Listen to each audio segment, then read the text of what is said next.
आई भवानीच्या मातीत मी बोलते. 3.5 शक्तीपीठ आहे. एका मुलीला संधी द्यावी ही माझी मागणी आहे. जय हिंद, जय महाराष्ट्र. थँक्यू. माझ्या छोट्याशा गावात आदरणीय पवार साहेब आले.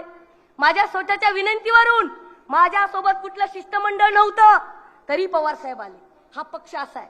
मी जयंत पाटील साहेबांना विनंती केली, साहेब तुळजापूरमध्ये आज शिवस्वराज्य यात्रा होतीये, आपण आलंच पाहिजे.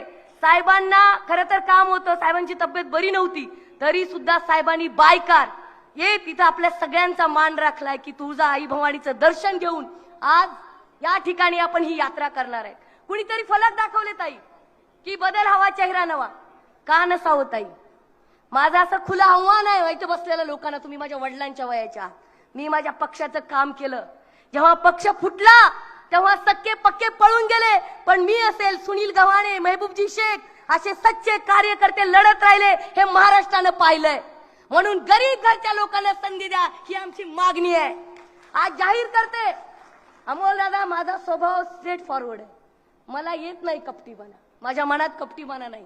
माझ्या बाजूनी सांगायला शिष्टमंडळ घेऊन जायला कारखानदार नाही. माझा विश्वास डुबा धरणाऱ्या शेतकऱ्यावर आहे. माझा विश्वास नांगरणाऱ्या शेतकऱ्यावर आहे की त्यांची इच्छा आहे की सामान्य लोकांना संधी मिळाली पाहिजे. अनेकांना संधी मिळाल्या त्याचा आम्हाला आदरच आहे.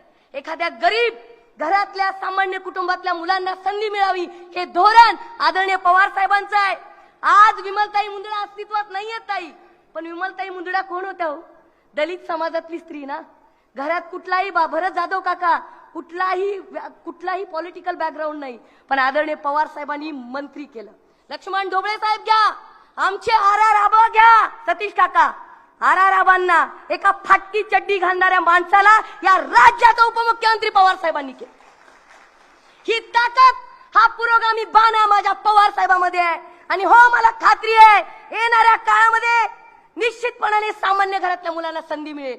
जास्त बोलणार नाही. या मातीशी, आई भवानीच्या मातीत मी बोलते. 3.5 शक्तीपीठ आहे.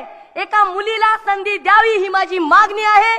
जय हिंद, जय महाराष्ट्र. थँक्यू. सर्व प्रकारचे अपडेट मिळवण्यासाठी MD लाईव्ह मराठी चॅनलला सबस्क्राईब करा.